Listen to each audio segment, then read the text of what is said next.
যে হরমুজ প্রণালী দিয়ে যুদ্ধের শঙ্কায় কেঁপেছিল বিশ্ব, সেই প্রণালী নিয়েই এবার এলো স্বস্তির খবর। ইরান ঘোষণা দিয়েছে আগামী 60 দিনের জন্য বাণিজ্যিক জাহাজ চলাচলে নেওয়া হবে না কোনো ফি।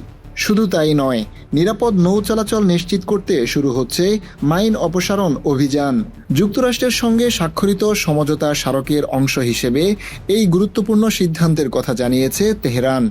বৃহস্পতিবার 18 জুন ইরানের সর্বোচ্চ জাতীয় নিরাপত্তা পরিষদ এক বিবৃতিতে জানায়, আগামী 60 দিনের জন্য হরমুজ প্রণালী অতিক্রমকারী সকল বাণিজ্যিক জাহাজ সম্পূর্ণ বিনা খরচে চলাচলের সুযোগ পাবে। এ সময়ের সব ধরনের পরিচালন ব্যয় বহন করবে ইরান সরকার।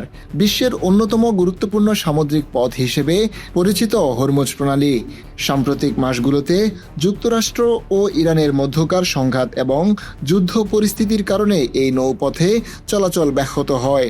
এর প্রভাব পড়ে বৈশ্বিক জ্বালানি সরবরাহ ব্যবস্থা এবং আন্তর্জাতিক বাণিজ্যের উপর। বিশ্লেষকদের মতে, ইরানের নতুন এই উদ্যোগ আন্তর্জাতিক নৌ বাণিজ্য এবং তেল পরিবহন স্বাভাবিক করতে গুরুত্বপূর্ণ ভূমিকা রাখতে পারে। তবে বিনা ফিতে চলাচলের সুযোগ পেলেও আগে জাহাজগুলোকে পারস্য উপসাগর জলপথ ব্যবস্থাপনা কর্তৃপক্ষ এর অনুমোদন নিতে হবে। অনুমতি পাওয়ার পর নির্ধারিত রুট এবং সময়সূচি অনুসরণ করেই তাদের চলাচল করতে হবে।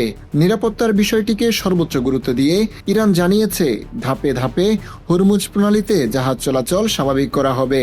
নিরাপত্তা পরিস্থিতির উন্নতি এবং প্রয়োজনীয় কারিগরি প্রস্তুতি সম্পন্ন হওয়ার সঙ্গে সঙ্গে আরও বেশি সংখ্যক নৌযান চলাচলের অনুমতি দেওয়া হবে। ইরানের দাবি, সংঘাত পরবর্তী পরিস্থিতিতে সামুদ্রিক কার্যক্রম পুনরুদ্ধার এবং আন্তর্জাতিক বাণিজ্যের গতি ফিরিয়ে আনতেই নেওয়া হয়েছে এই বিশেষ পদক্ষেপ।